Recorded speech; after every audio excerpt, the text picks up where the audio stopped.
Hello students, welcome to your digital arts critique. Week 2, we are critiquing the week 1 assignment that we did on Inkscape basics. First, I would just like to wish you a happy Veterans Day and give thanks to all of the people who have served and who have given their lives so that we could enjoy the freedoms that we do. Let's go over our agenda quickly. So, welcome. You're going to open your critique quiz in a new window, and you'll take the quiz as you watch this video. The way that you'll open up that quiz is click on Content, scroll down in the table of contents into Week 2, click on that Week 2 critique folder, and you'll notice that your quiz is here. This video that I'm making right now will be posted here as well. So you'll right click on that to open it in a new window.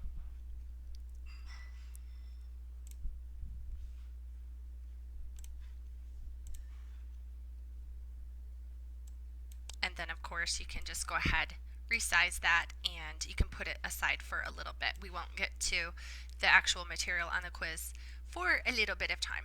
So once we start talking about the Utah Visual Arts Standards, then we'll get to the quiz. We are also going to be talking about the Friday bell ringer in some detail, because I want to make sure that if we're going to be doing these every Friday, that we learn to do them right and simplify the whole process. Utah State Standards for Visual Arts, the elements and principles of designs, what is a critique, what a critique is not. Then we'll critique all of the student submissions and you get to vote for a winner. First, let's talk about that Friday bell ringer. So how do you rate your ability to write an effective claim? So go ahead and just, hover your cursor over where you're at.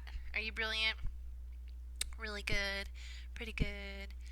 Not very good? Awful? Well, wherever you're at, I bet you anything there's room for improvement. So that's what we're going to do today.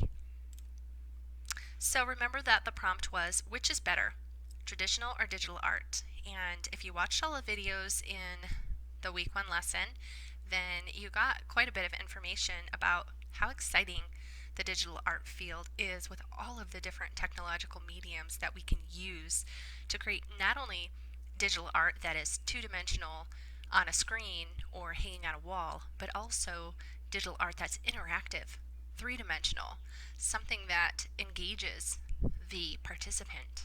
It's really awesome.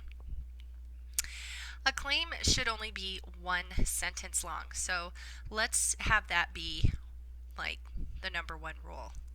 We're just going to write claims that are 1 sentence long. Here's an example. Either. So this is in response to the prompt. Either, period. It doesn't matter the type of art you make. What matters is how you see that art, period. Some people like traditional art and some people like digital art, period. They're both considered art because they both required skill and hard work, period.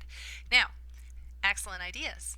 You wouldn't agree, of course, or you wouldn't disagree. These are excellent ideas, but it's not 1 sentence. So we would need to combine all of those ideas together into 1 sentence for that to be an effective claim. But don't scrap that, use it somewhere in your body paragraph as details. Digital art is better than traditional art. So here's an example of, now we are stating the argument clearly. It's coming directly from the prompt, and then we're going to state the evidence because traditional art is a lot harder than digital art. I'm not sure if that's true or not. Sometimes I think digital art is harder than traditional art, but you are entitled to make your claim. Do not answer the prompt with yes, no, or I think. So here's an example of answering the prompt with I think. Personally, I think traditional art is better because it is authentic and it's not edited to look perfect. So when we say things like I think, I believe, we're kind of just making it look like it's our opinion. And when we're writing an argument paper, we don't want it to be confused with an opinion. We want to be the authority on it because we've done our research and we are going to present evidence to support that it is true and valid. So let the evidence speak for itself. We could rewrite this claim. So if you want to pause the video for a second and rewrite it in your mind, how would you rewrite it? Here's an example. Traditional art is better because it is authentic and it's not edited to look perfect. So all you need to do is take out the personally, I think, and there you go. You've got a claim. An effective claim clearly states the argument. So we've kind of talked about that a little bit already. Here's an example of a claim that a student submitted. Digital, because we were able to do more stuff like push and pull and recurve lines. Excellent. Evidence. I love the evidence. But when we think about digital as an argument, digital all by itself isn't an argument, right? Is digital art is better an argument? Is it a complete argument? Better than what? It kind of begs a question, doesn't it? So here we go. Digital art is better than traditional art because traditional art is a lot harder than digital art. Or we could go because you're able to do more stuff like push and pull and recurve lines. So I could have pulled all of that evidence in there too. An effective claim provides evidence to support the argument. So watch out. Just saying traditional art is better than digital art is not enough. In order to have an effective claim, you need to have a reason. Both traditional and digital art are very outstanding in their own ways. Neither is more superior than the other. By the way, that should be than, T-H-A-N. So this one doesn't really have any evidence. It's still just stating the argument. Traditional art is better than digital art because everything that you would be making is from your head. The lines aren't perfect, the color isn't streakless, and it just looks like you put more effort into making it perfect. So here we go. This is a good example of a claim. We've got traditional art is better than digital art in the beginning, which is our argument, and then we have the evidence because everything that you would be making is from your head. There's one piece of evidence. Here's the second piece. The lines aren't perfect. The color isn't streakless, and it just looks like you put more effort into it. So quite a bit of evidence there. Good job. An effective claim should stay focused, specific, and relevant. So let's take a look at this one closely. Digital art is better than traditional art because I love to go to the Friday Art Walk in Salt Lake City. They have the best art exhibits. Did that sound like it was very focused? I started out talking about digital art being better than traditional art, and then I found myself at the Friday Art Walk in Salt Lake City. I mean, that was pleasant to go off on that tangent, but I've got to remain focused, right? Here we go. Digital art is better than traditional art as it is easier to make with all the materials available for free, and the ability to share digital art online is much greater than physical art. That would be an excellent claim. So rewrite this claim. Digital art is clearly the better choice. It allows a ton more options and makes for some pretty interesting art styles. So the problem that we have here is what? It's two sentences, right? It's supposed to be one. Well, let's go ahead and state the argument clearly. Digital art is better than traditional art. So that was another problem, is it didn't have the argument stated. And then stay focused and specific. We can go ahead and just pull what we had up here because we did have some good evidence up here because it allows a ton of more options and makes for some pretty interesting art styles. So just rewording that argument and pulling it directly from the prompt made that claim effective. You could also rewrite it in your own words.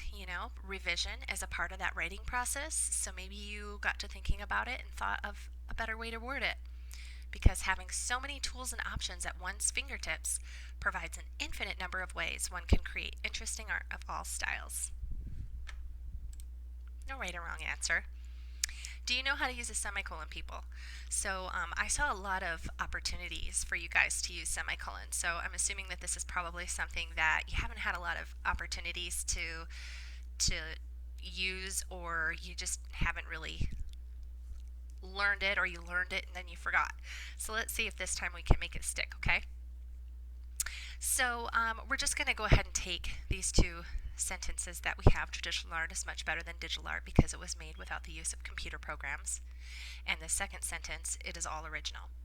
Now, I believe that we could take those two sentences and put them all together to make one claim, right? So, using a semicolon joins two independent clauses. And don't you love it when you're trying to learn something and someone throws in a bunch of jargon that you don't know? So what is an independent clause? It's anything that can stand alone independently as a sentence. That's an independent clause. So how do you tell if something can stand alone as a sentence? Well, you simply read it out loud to check to see if it's a sentence. Does it make sense? Is it a complete idea? If so, then it's a sentence, right? So is this an independent clause? Traditional art is much better than digital art because it was made without the use of computer programs. The answer is yes, it can stand alone as a sentence. You can add a capital and a period, and it is an independent clause, therefore. Can this stand alone as a sentence? It is all original. Yes, of course. I can add a cap, an exclamation mark, and it's a sentence, so therefore it is an independent clause. So we're going to put these two independent clauses together now, okay? Traditional art is much better than digital art because it was made without the use of computer programs. So there's our first one. And then we're going to this is a common mistake that I see, we're going to take out that period and we're going to put a comma in there. We're going to add our second clause, okay? It is all original. All right, so if you're reading that to yourself, you might recognize that that's not really the correct way to use a comma, right? A comma is not used to join two sentences together. That's what a period does, right? So, no, it's not a sentence when it's written this way, because you can't join two independent clauses together with just a comma. But what can you do? You can join them with a comma and a coordinating conjunction. So here's a list of those: and, but, for, or, nor, so, yet. And the one that fits here pretty well is so. Let's see if we read it and if this makes sense. Traditional art is much better than digital art, because it was made without the use of computer programs, so it is all original. Excellent. Well, this implies that if you make something out of a computer program, it's not original. Food for thought. And you could also join these two independent clauses together with a simple semicolon. And that's it. You don't capitalize the it, but that's the very simple, concise version of using a semicolon. Take two sentences that complement each other really well, emphasize each other really well, stick a semicolon in between them, and bam, you've got a complex sentence. You can also use a semicolon with transitional phrases, and transitional phrases are words like therefore, however, as a result, on the contrary, consequently, of course, for example. So you would do your semicolon after your first independent clause, then you would add your transitional phrase, and you have to put a comma. And you'll recognize that pause, so let's read it together. Traditional art is much better than digital art because it was made without the use of computer programs. Therefore, it is all original. That's how it works, folks. So hopefully you like that structure. I love it. It adds a little variety and spice of life. You can use this sentence structure to create a smoother transition than the full stop that would have been dictated by a period. You could have had a period here as well and capitalized T for therefore it is all original. But therefore it is all original is a really short and simple sentence. It's not very interesting. Putting it all together in one sentence is more complex, more interesting. Sentence variety is the spice of the reader's life. If you look at these three sentences that we've put together, well actually this would be four because there's two in here, but if you look at these three different ways of joining these two independent clauses, what's your favorite? And why? Remember to only use a semicolon when it joins two closely connected ideas, okay? Use it to provide variety in your sentence types, but don't overuse it. Here's a non-example. This is not something you would want to do with a semicolon. Traditional art is better than digital art. The first Friday Art Walk has a diverse exhibit of traditional and digital art. Yeah, that's just not working, because when we say traditional art is better than digital art, if we're writing a claim, this first Friday Art Walk has nothing to do with our claim. It's not evidence to support that. So it may be an interesting tidbit of information that you want to talk about later on in your paper in the body, only if it supports your argument, because remember, everything you write in that paper needs to support your argument or your counterclaim, which is something that we're going to talk about later. Remember, an effective claim states the argument clearly, and it provides focused, specific, and relevant evidence. Here's my favorite example. This is my winner for the week. You might have your own from some of those sentences that you saw that were good claims. Traditional art is better than digital art because it is hand-drawn and classic. Why do I like this? Because it mentioned classic. And this might draw my attention back to that classical period that we talked about before, and it could be a very rich argumentative paper if we draw into that art history. So now that this lesson is complete, do you feel more confident about writing a claim? Reevaluate your position. Yeah, maybe just adding in that semicolon has increased your confidence. Even if you thought you were brilliant, you're like, wow, I can now be even more brilliant. And I did use student examples, so thank you for making mistakes. We all learn from mistakes. A life of mistake making is a life of learning. Just make sure that you don't keep repeating the same mistakes over and over and learn from them. The goals for this Friday's bell ringer are going to be 100% of students who completed this critique will write an effective claim. We're going to use the KISS strategy. Keep it super simple. Simplicity is the ultimate sophistication. So let's talk about the rules that I need to implement for this Friday bell ringer. Remember, only write one sentence. Make sure that you clearly state your argument. Draw that argument directly from the prompt. You must provide evidence. Keep it simple.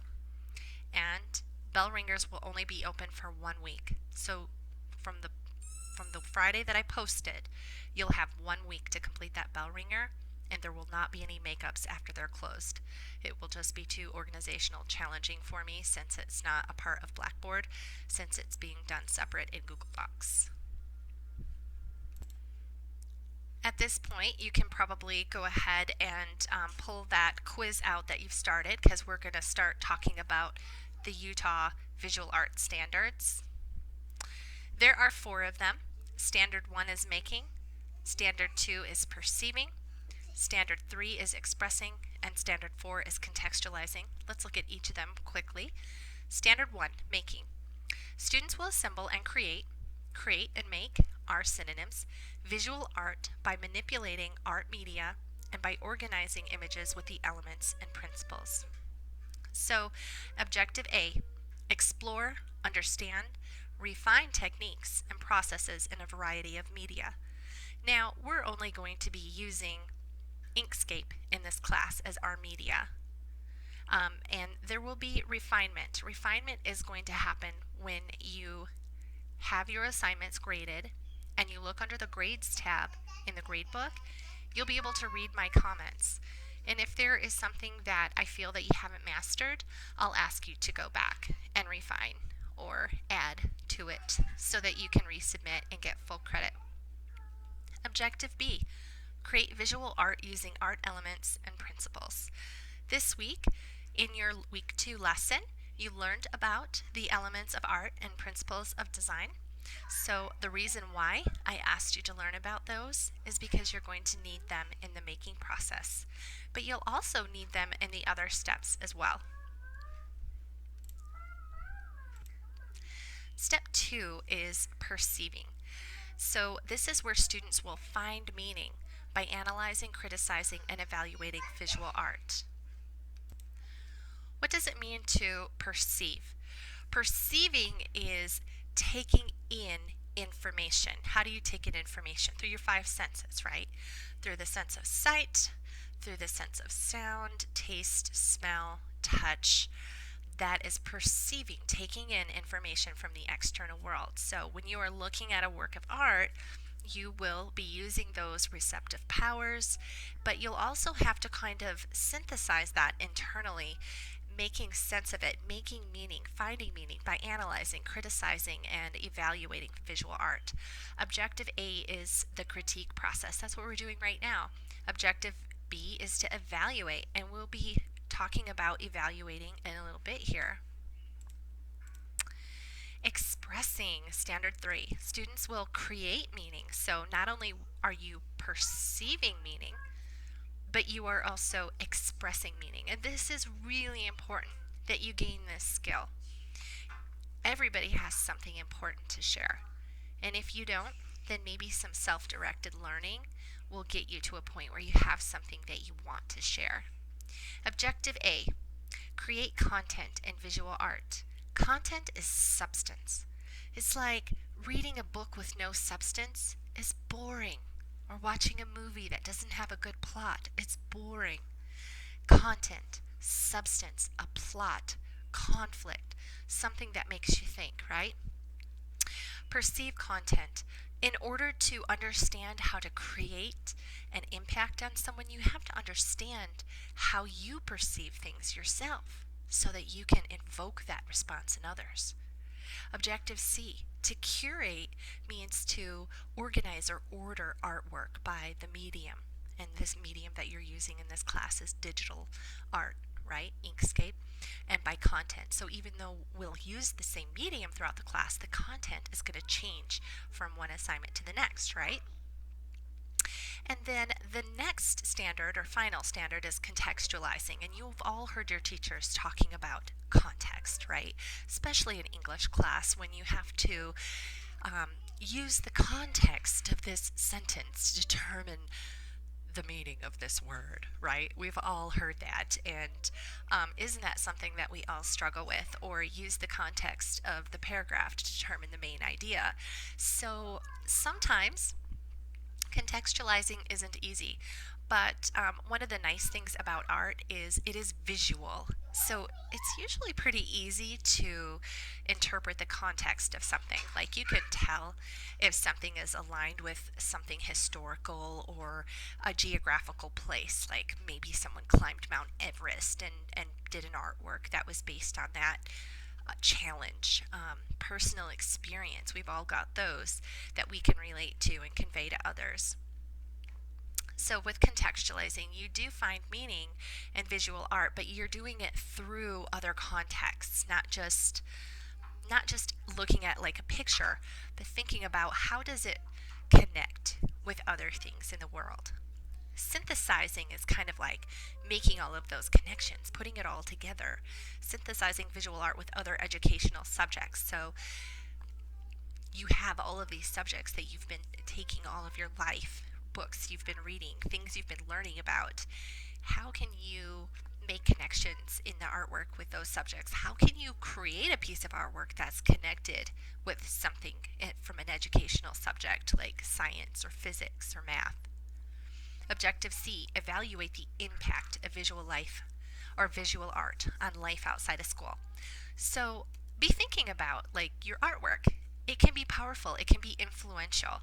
If your artwork were hanging on a billboard sign all over America, what influence, what impact would it have on the world, on society? So remember, your goal as an artist is to achieve all 4 of these standards in each of the works of art that you create.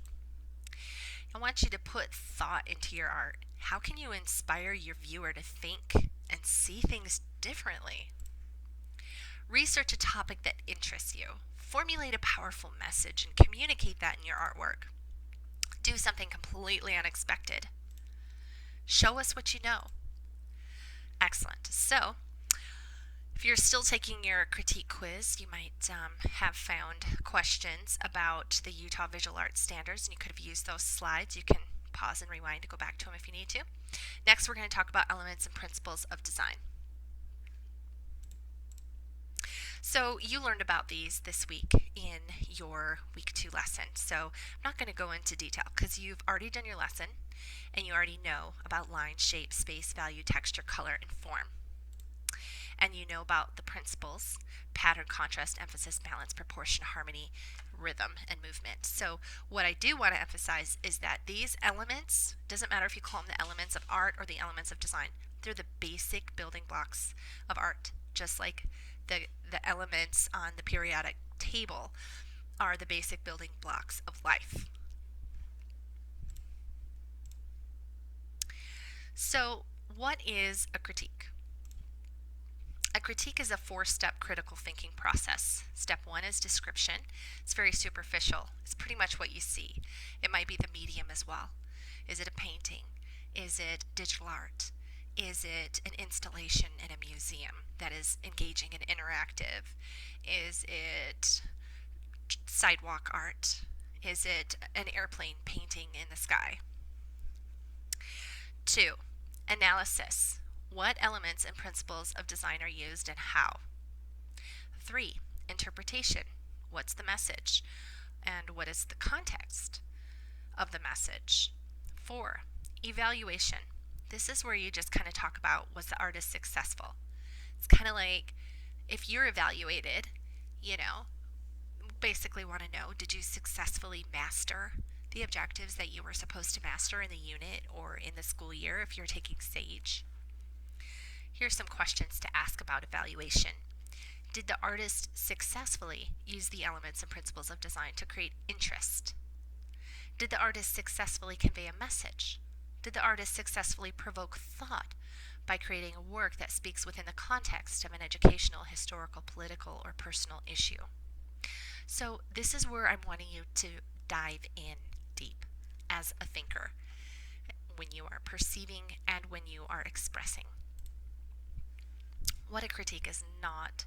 It's not pretty, it's not ugly, or other value words like I like it, I don't like it, okay? We are human and you are going to have opinions, but the purpose of a critique is to help the artist develop his or her craft. In other words, to improve, not to decide whether it's pretty or ugly, okay? So by looking at your own work and comparing it to things that other people have done, it can really give you great ideas and help you to improve your process, which is the goal. So here's what the critique process looks like. First step would be description. You'd say to yourself or out loud if your teacher called on you, I see colorful spirals created in a graphic arts program called Inkscape. Step 2, analysis. Remember, this is where you talk about elements and principles. So let's cover the elements first. Remember, line, shape, space, value, texture, color, form. Which ones of those do you see illustrated here? I'm going to pick 3. Spirals of diverse shapes and sizes compose this design. Color. A diversity of colors adds interest to the work. 3, space. The entire space is made up of these spirals. There is very little negative space in this design. And let's look at the principles in our analysis. Pattern, contrast, emphasis, balance, proportion, harmony, rhythm, movement. So I picked a few. Pattern. The spiral shape is repeated to create a playful pattern. Rhythm. The colorful spirals create a rhythm that bounces the eye around the page. For me, I get kind of bounce effect from one thing to another. My eyes wanted to connect colors together. I don't know why. What do your eyes want you to do when you look at that? What kind of rhythm does it create as the eye is directed through this image? Harmony. The use of only one shape, the spiral, creates a sense of cohesiveness and unity. Step 3 of the critique process is interpretation. So what's the message? Well, it could be anything that you interpret, but for me, I came up with a few. Have fun, enjoy life, be positive, life is colorful. What do you think of? Another interpretation piece, what's the context? So, does this fit into some educational context? Perhaps a little bit of math there, right? With spirals, repetition, patterns. That's mathematical. Spirals, I see a lot of spirals in science. We look at biology, right? Maybe not so much the other ones. Is there some cultural or societal impact? Maybe this is a logo that somebody created in response to a diversity campaign. Something like that. You just never know. Is there a personal connection? And what impact would this artwork have on life outside of school? So, if this was posted in places, how would it impact society if it was out there where people could see it? And the evaluation step is, did the artist successfully use the elements and principles of design? I think so. I think it's a really clever design. Did the artist successfully convey a message? Maybe not so much a deep or thought-provoking message, but it is happy and jovial and pleasant. And did the artist successfully provoke thought by creating a work that speaks within the context of these means? Not by itself. If the artist were to write a little caption for us explaining the significance that this could have related to some other context, then it may. So just a quick review then, the step of the critique process that simply describes the medium, the subject matter, what's seen is the description. The step of the critique process that analyzes the use of the elements and principles is the analysis.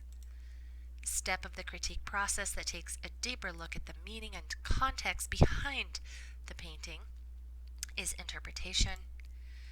And it may not be a painting. I should have said artwork. What step of the critique process assesses whether the artist successfully conveyed meaning and context? And your clue there is just asking, was the artist successful? And that's the evaluation. So here are the submissions from the week 1 assignment, the basic Inkscape assignment. I would like you to take your time to critique these artworks silently to yourself, and after the critique, you're going to vote for a winner. In honor of Veterans Day, I will be playing a song called Thank You Soldiers.